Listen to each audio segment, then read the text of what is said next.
Dernière ligne droite pour les travaux de réfection du câble du pont de l'île de Ré qui avait rompu en septembre dernier. Après 5 mois de chantier, ils sont sur le point de s'achever. Coût de l'opération 2 600 000 €. Par ailleurs, le sondage par ultrasons des têtes d'ancrage de l'ensemble des câbles du pont se poursuit afin de vérifier leur état et ceci pour des raisons de sécurité. Les conditions de circulation restreintes, à savoir la limitation de vitesse à 50 km/h et l'interdiction aux plus de 38 tonnes seront levées le 15 février prochain. Les travaux d'extension de la digue ouest du port de la Cotinière sur l'île d'Oléron vont débuter dans quelques jours. Il s'agit là d'une étape importante dans l'évolution prévue du port dont le chantier s'étendra jusqu'en 2020. À terme, la digue sera prolongée de 120 mètres et relevée d'1,5 m par rapport à sa cote actuelle.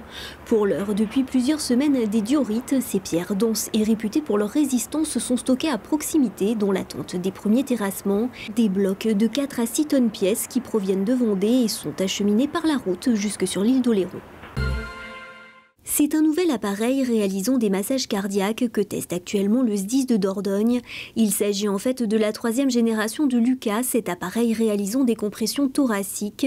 Son but n'est pas de remplacer le travail des secouristes et l'appareil ne peut être utilisé que sous certaines conditions, mais il peut être un bon complément pour les secouristes. Certains massages lors d'une réanimation pouvant se révéler particulièrement physiques et durer plusieurs dizaines de minutes.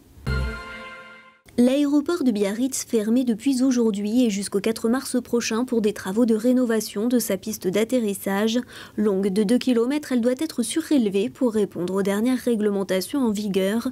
Coût de cette rénovation 13 millions €. À noter que durant cette période de travaux, les passagers sont invités à prendre des vols au départ des aéroports de Bordeaux ou de Pau.